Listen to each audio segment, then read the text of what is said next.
নমস্কার সবাইকে, কেমন আছো সবাই? আমার নতুন একটি ব্লগে সবাইকে স্বাগত জানাই। মন্দিরের অঞ্জলি তাড়াতাড়ি শেষ করার পর চলে গিয়েছিলাম আমরা ঘুরু করতে। সুন্দর করে শাড়ি পরেছি, সাজুগুজু করেছি, আর কোথাও ঘুরু করবো না, এটা কি হতে পারে বলো? তো চলে গিয়েছিলাম মেডিকেল কলেজে আমরা। তো মেডিকেল কলেজ আমাদের বাসা থেকে খুব একটা দূরে না, হেঁটে হেঁটেই যাওয়া যায়। তো যেই ভাবনা সেই কাজ, হাঁটতে হাঁটতে সুন্দর করে ভিডিও করছিলাম আর হাঁটছিলাম। এদিকে আমার শাড়ি তো আমি পরিই না, শাড়ি পরে কেমন জানি হাঁটতে অনেক অসুবিধা হচ্ছিল, মনে হচ্ছিলো সব পেঁচায় যাচ্ছে। আমার বান্ধবীকে বলতেছিলাম, একটু দেখ তো আমার কি পিছন থেকে শাড়ি উঠে যাচ্ছে কি না। এসব বলতে বলতে চলেও এসেছিলাম মেডিকেল কলেজে। এটা হচ্ছে খুলনা মেডিকেল কলেজ।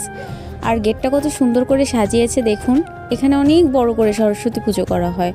তো প্রত্যেক বছরই আমাদের মন্দিরে অঞ্জলি দিয়ে এখানে আমরা আসি, সুন্দর করে ঠাকুরের দর্শন করি, তারপর ছবি টবি তুলি, কারণ এখানে সুন্দর সুন্দর ছবি তোলার জায়গা করা হয়।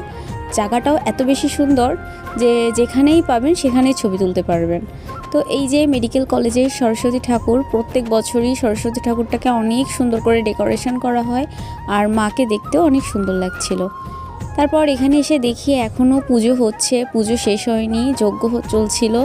তো যজ্ঞেরও একটু ভিডিও করে নিলাম, আর এখানে সবাই যজ্ঞ চলাকালীন সবাই আবার ছবি টবি তুলছিল, এই দেখুন। তারপর আবার আমরা প্যান্ডেল থেকে বেরিয়ে আসলাম। এখানে দেখি সুন্দর একটা সেলফি কর্নার করা হয়েছে। আমরা যাচ্ছিলাম আর একটা জায়গায়, কারণ এখানে আমরা লাইন পাবো না, যেহেতু মেডিকেলের পুজোটা অনেক বড় করে করা হয়, তো এখানে অনেকে আসে। তারপর আমরা চলে গিয়েছিলাম পাশের সাইডে, এটাও মেডিকেলের ভিতরেই, সুন্দর একটা জায়গা, গাছপালায় ঘেরা, পাশে ছিল শহীদ মিনার। তো এই জায়গাটায় ছবি তুলব না এটা তো হতেই পারে না। এই যে আমি একটু ভিডিও করে নিচ্ছিলাম, যদিও ভিডিওগুলো আমার ইতিমধ্যেই ছাড়া হয়ে গিয়েছে। তো সুন্দর করে একটু ভিডিও করছিলাম, শাড়ি পরেছি আর এটা করব না। এখানে আমরা অনেক সুন্দর সুন্দর ছবি তুলেছিলাম, কারণ জায়গাটা অনেক বেশি সুন্দর, ছবিগুলো অনেক বেশি সুন্দর আসে। তারপর কিছু ভিডিও করে নিচ্ছিলাম আমি সুন্দর করে।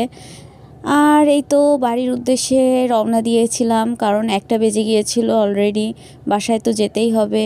তো আজকের মতো এতটুকুই। কেমন লাগলো আমার মিনি ব্লগটা অবশ্যই জানাবেন, ভালো লাগলে একটা লাইক করে দিবেন, আর আমাকে কেমন লাগছিল অবশ্যই কমেন্ট করে জানাবেন। টাটা সবাইকে, ভালো।